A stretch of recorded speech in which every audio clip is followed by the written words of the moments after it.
Hi, Journeyers. This is a journey through NYC Religions Television. I'm Tony Carnes, your host. I heard that our guest was available, and I thought, man, we have got to get him on here.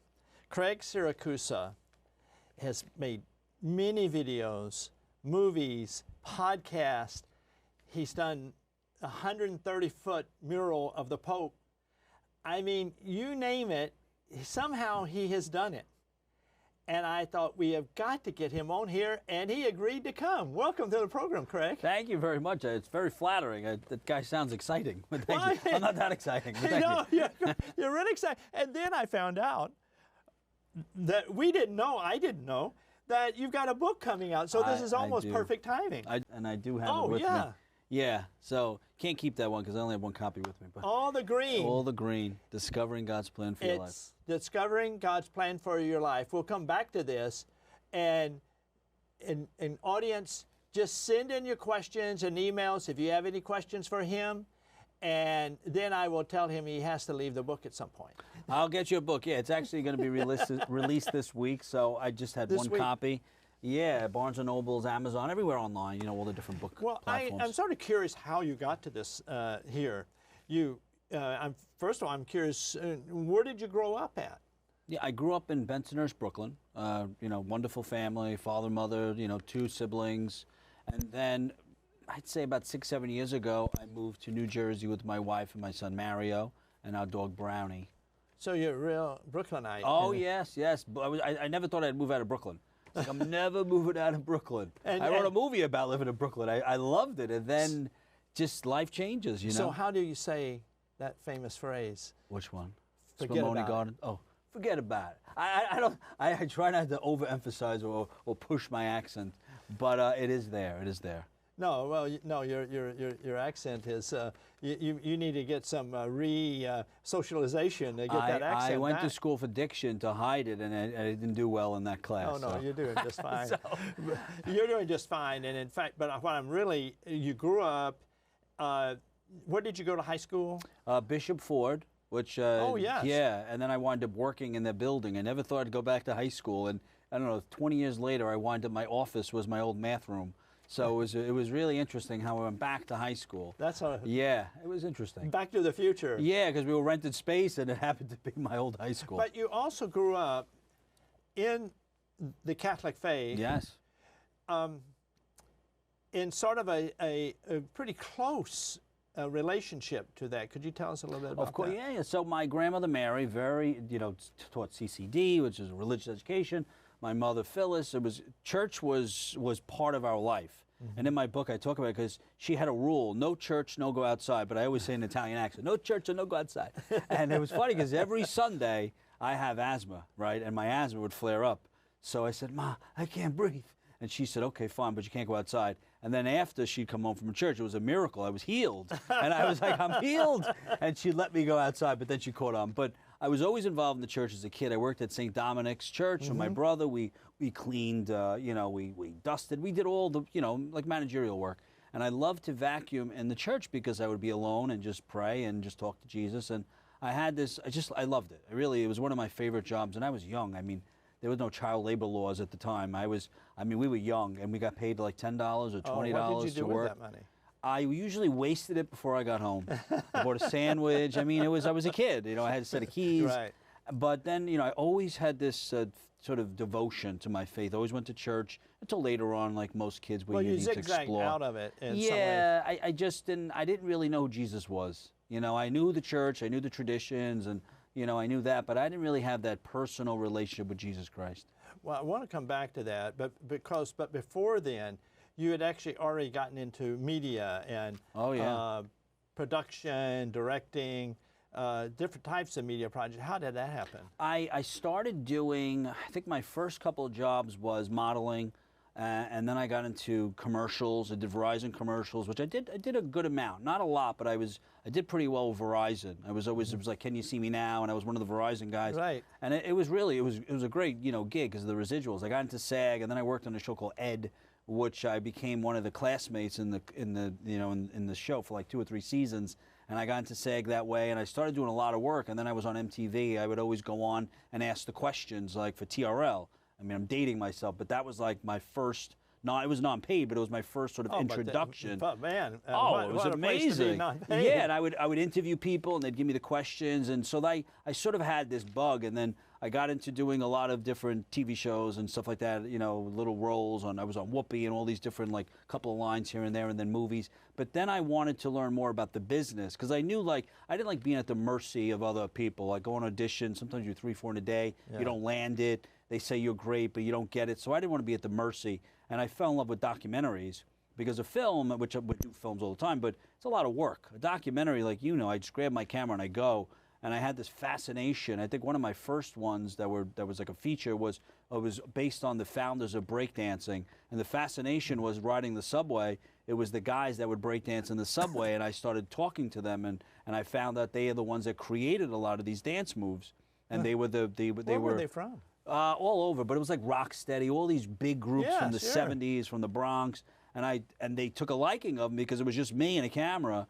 And they let me hang out with them for years, and I filmed a documentary called Floating Underground. And the idea, the premise was that they would see past the differences that some of us struggle with, you know, race and just different diversity. And they only saw, like, they judge you if you can dance or not. It didn't matter where you came from, and they were a family. I was totally secular at that point. And I was working Entertainment Tonight, you know. I was working there, and I was doing stuff with boxing, and I was working a lot. And I was doing reality shows, and I was in the secular media, right? Doing fine. You got very successful in the media business, but your faith was just either on neutral or even slowing down. Is that right? Yeah, it was definitely slowing down. And something happened, though, maybe a couple things happened that started to change gears for you. Yeah, I would say I had called a spiritual awakening, and that was Fatima, which was it was a pilgrimage for World Youth Day, where the Pope meets every few years. Fatima is this shrine where there was a healing. Blessed Mother appeared, to three young healed kids. Somebody, and gave prophecies, right? And so people go there in pilgrimages. And were you going there for a pilgrimage? I was going there to film a documentary following a bunch of kids, youth. So it really wasn't spiritual for you. No, I was going there. I mean, there probably was a part of me, but I was motivated more by the story to follow these kids and their journey to Fatima and to meet the Pope and hear the Pope speak and how their experience would change. Because a lot of them, they were young, but some of them, they thought it was a vacation or a time, you know, away from home. And I don't think they really understood the journey, nor did I. And that's where it all started, was on this journey to document these kids. And I was with them all day filming. And, you know, at Fatima... And everything went so well that you felt, there's something there? Everything was fine. And then one night in Fatima, I felt this rush of energy and this warm air. And it was, to me, it was the Holy Spirit. And I felt this weird experience. And then a few days later, when we went to World Youth Day, you know, it was a really terrible experience. I mean, for me, I was so uncomfortable because there was about 2-3 million people in this one area, and it was hot, and it was an air base, and we walked 9-10 miles to get there, and it wasn't organized. I mean, this is a pilgrimage, so in my mind, I'm picturing, you know, rooms, hotels, or whatever. This is in Madrid, and it was Torreon hot. Air Force Base? Yes, and there was, and our area was a beautiful Korndorf area with giant ants and bugs and dried up grass, and this is where, and I said, oh, this isn't what I signed up for. This is not what I mean, I did it in Brazil too when we slept on the beach, so this was bad. And all of a sudden, it got worse. It got so hot, there was no water, there was no food, and they drove around in these big water trucks shooting water at us. It was terrible. I said, this is terrible. This is not a Jesus experience that I want to be a part of. And the night got worse, and it started to rain and storm, and we were in a tent, and the tent went up in the air, and it collapsed on people, and my camera went off, and they're dragging people out, and nobody really got hurt, but it was terrible.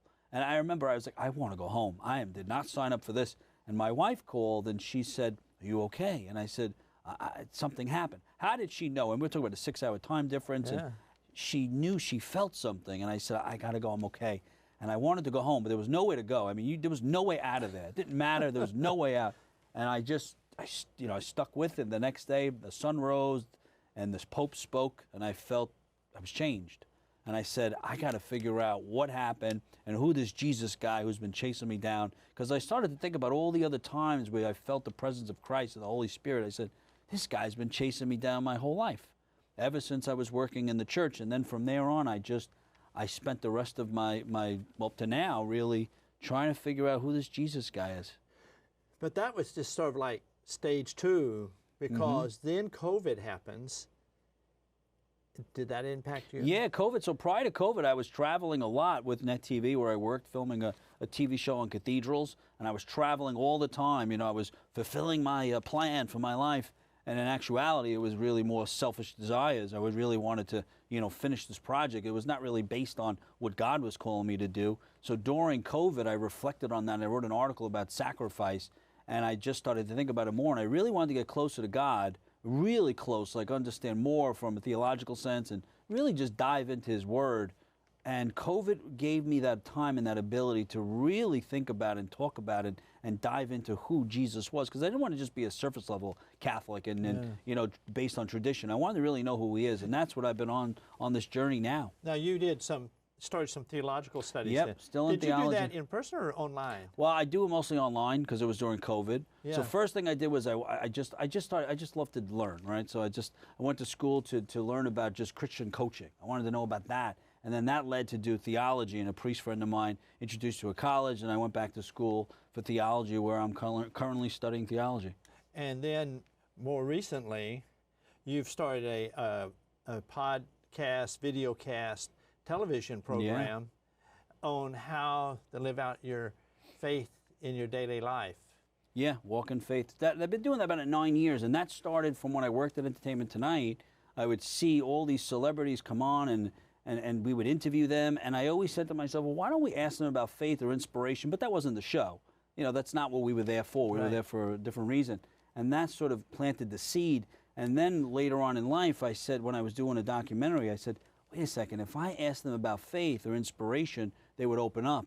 So I took what I learned from Entertainment Tonight, from sitting on the floor and listening and watching Lara Spencer at the time, and all these big celebrities coming in. I took that knowledge and I sort of converted it into what I was going through in my faith, and I started to interview celebrities about their personal story. Now, this is how many years ago you started? Oh, I started doing that show 9 years ago, 9 years ago. So you were actually still working for DeSales Media? Yep. And viewers, you should know DeSales Media is a ministry of the Brooklyn Diocese, but it's this sort of powerhouse producer of all types of programs and stuff.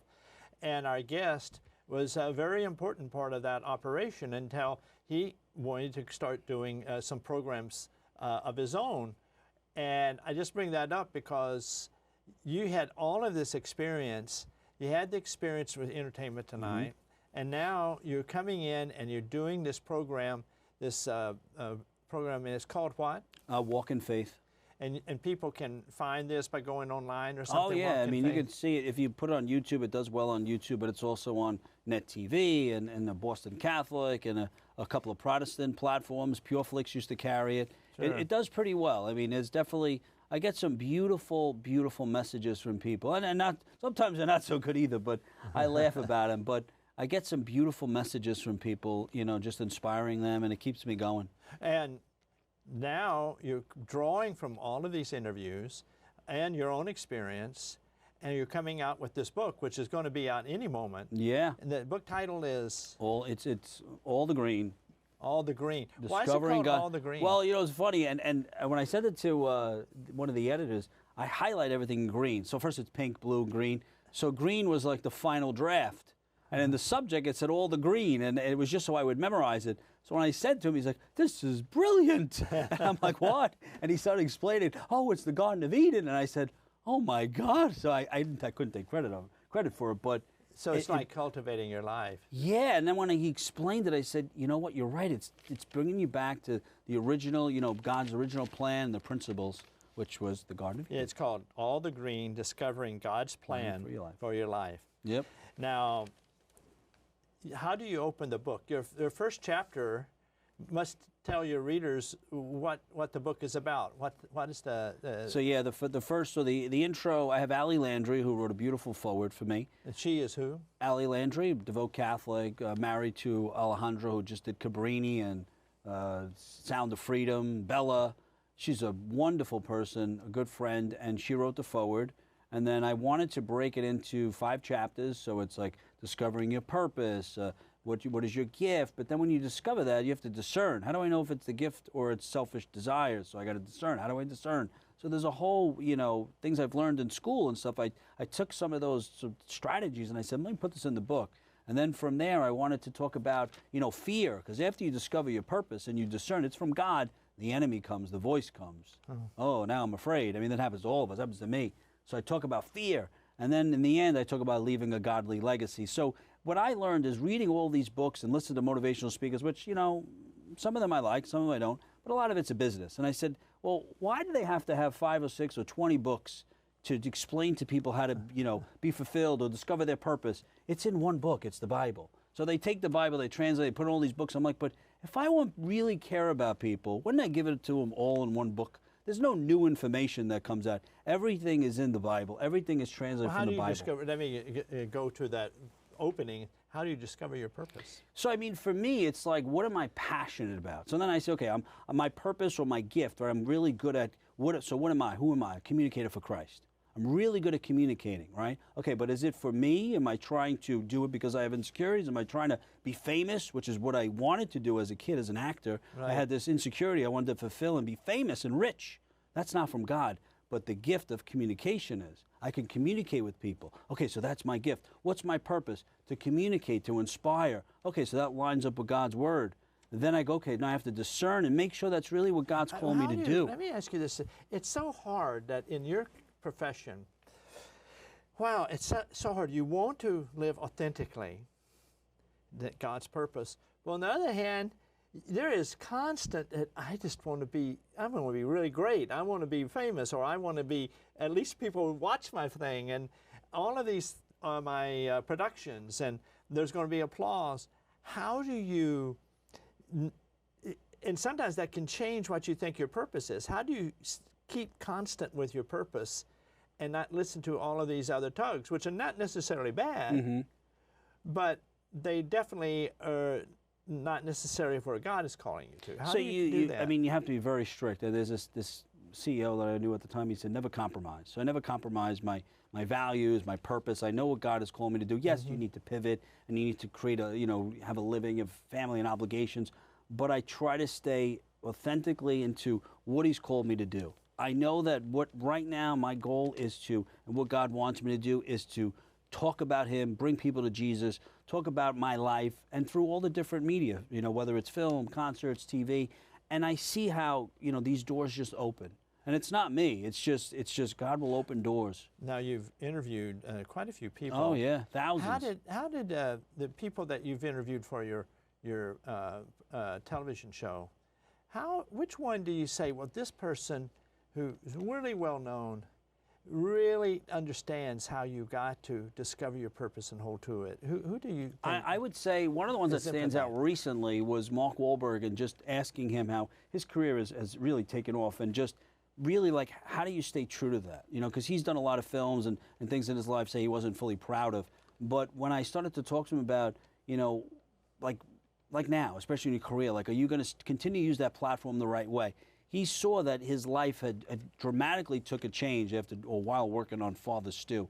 And he was a wonderful person to interview. But I've seen a trend with most of the celebrities. They usually are really high at their game, at the top of the game, and then something happens and they crash, right? And then all of a sudden they're searching for something, drugs, alcohol, addiction, divorce, whatever it is. And the one thing that's truly there for them is Jesus. And they reach for God, they pray, and then their life dramatically changes, and they never forget what took place. So it's that moment, that pivotal moment, that I try to connect with. So it's not about the movie or about the fame. I don't care about that. It's about that one moment that changed your life, that you could share with someone else that will change their life. And it's always the same pattern with all, like Martin Sheen. They all have the same pattern. Drugs is Brother Joe. It's drugs, alcohol, something happens, and their life dramatically changes. Gaston Pauls, he was hooked on cocaine. I did one recently, John Schlitt, he was a big music performer. He was ready to kill himself. Told me, I saw him recently, he was ready to kill himself. His wife said, come to church with me just once. He was Petra, huge star. And he's like, I'm going to kill myself tonight. And I'll go to church with you, or whatever. He's telling himself, goes to church, the pastor says something, he changes his life. I've seen that story play out countless times. Did Wahlberg share with you what moment? He didn't get that deep with me. I tried, I pressed, but I know his brother Jim. His brother Jim was in jail, you know, and Mother Teresa came in, and he was trying to hustle. I don't want to tell his whole story, but he was trying to hustle the priest at the time. Right. Mother Teresa said something and changed his life. And he was in jail, hooked on, I don't know if he was on drugs or alcohol, it was everything. I mean, these stories are so, like, it's like they all follow the same pattern. And that's the pattern that I like to talk about. And, of course, somewhat this pattern was in your life. Yeah. One, the experience at Fatima, and then the experience of COVID that sort of gave you space to move in a direction that you didn't have maybe the same space to do. And now you're doing this book, and you bring it together, you're doing chapter after chapter, drawing this wisdom together. And did you know that God was going to complete the last chapter for you? No, like we said earlier, I couldn't write the last chapter. It was leaving a godly legacy. So I said, how is a 43-year-old guy, I'm dating myself now, going to write this chapter? So I wrote, I read a lot of books, grabbed a lot of books, started talking to people, interviewing people. I think I interviewed Joe Estevez for that too. And I couldn't write the chapters, so I said, I'll put it off. And then unexpectedly, my dad passed away, and I said, oh my God. So that didn't really, it wasn't that he passed away. It was that I was always afraid, because he didn't have a strong relationship with Jesus. So I always thought about, I think it's Pastors in John, like, I didn't know you. So I said, are they going to know who he is when he dies, when he enters, the gates? I was so scared about that. So the day he passed, we were at the wake, and everyone came up to me, and my mother and my brother, and talked about all the things he did, how he helped everyone. And I said, what? I didn't know this. I didn't know any of those stories. So I said, he helped so many people, but he never shared it. And then he left us in a good position. My mother, my family, he was so concerned about his grandkids financially, and left us so much stuff, but he never shared that. He never told us anything. He spoke a lot, but he never really shared that. And then I started to reflect on how he impacted my sister and my brother and me and my mother. And I started to write about, he taught me how to leave a godly legacy. Yes, he wasn't rich, but he left this spiritual wealth. And he taught me how to be a good father and a Abba and everything. And I started to write about it. And I thought about even when I was young, when he would take me to basketball. And I was always mad at him because he didn't pay attention when I was playing basketball. But he was present. So all those things I put into this book about how to be a father, a dad, but also leave a spiritual legacy, which is, that's something you pass on for generations. Generational spirituality, generational faith was something he left us. You are also, sometimes somebody doesn't live too long because they put their life on the line, their faith on the line, and you're fixing to work on a big project with a person that has some New York roots also. That is one of the chaplains who served in the Vietnam War. Can you tell us a little about this project? Father Capitano, we did a documentary when I was at NetTV, worked with a few other producers about, I don't know if it was 9-10 years ago, and did a couple episodes about him. I didn't know who he was, Father Capitano. He grew up in Staten Island, and for some reason, the story has been like haunting me for years. I was like, I don't even know who this guy is. I just know Father Capitano Road. We should tell our audience that if you're in Staten Island... Oh, everyone knows him in Staten Island. And there is a memorial to him. Yes. It's an incredible sculpture of him helping GIs who have been shot and killed and so forth. It's worthwhile to visit just some Sunday afternoon to drop by. It's at the Coast Guard installation there. But you are actually really digging into his life. Oh, yeah. Tell us a little bit about him. And also, too, that around there, there's his, where he's buried. Beautiful to visit. I went with my son like 2 weeks ago. So, long story short, the story has been really just, I've been engulfed in it.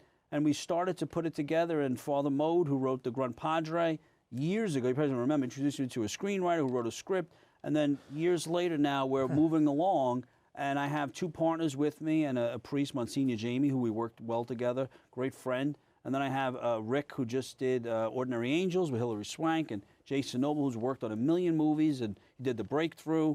And we started putting this movie together, and now we're at the beginning stages of development, and we're looking to film in Thailand in about a year or so. But we've been speaking to the Father Capodanno Guild, and I will get this movie made. You feel a connection to him, that is, the way into his life? We had an incident the other day driving, and my son is only 8, and he is way beyond where I am in my life, just spiritually. And the car lost control. Long story short, we almost crashed on the highway. The car just shut off, which I don't know how the car, but the car shut off. And we got off the road, and I had the Father Capodanno card, and I was scared because I didn't know what to do when the car shuts off. And I said, "Oh, we made it." I kept praying. It's the most helpless feeling. Oh yeah, on a highway, I didn't know what to do. I never saw that happen. And my son said, "It's because we prayed to Father Capodanno, and I called him a saint." He has a lot of wisdom. And I said, "Ooh," and I felt the spirit of Father Capodanno. And I've been praying that I hope and I wish I have an ounce of courage. I wish I have an ounce of the amount of courage that Father Capodanno had. He was so courageous. What did he do that was so courageous? He was more concerned about saving souls on the battlefield than saving his own life. He and towards the end, quite a bit on 27 times he got shot, and he died saving people, because he would turn around and just cover them from enemy fire. And he was just he was a guy. And I don't know why God's using me, but I see these doors opening up. I've done a lot of projects, and it's been challenging. And some of them you don't get made. Most of them you don't. Well, but this one is just... We want you to come back. Oh, I will. You have that project. There's particularly, he's a New Yorker. Yes. He has an incredible story. We've got an incredible guest that we're really glad we have Craig Syracusa with us. Thank you. Journeyers, stay tuned. You can also, this book that's coming out just in a couple of days, you should get it. It's, I can't wait to read it. Yeah? All the Green. All the Green. Discovering God's Plan for Your Life. Well, that sounds like a pretty good thing to do. Thank you very much. Thank you.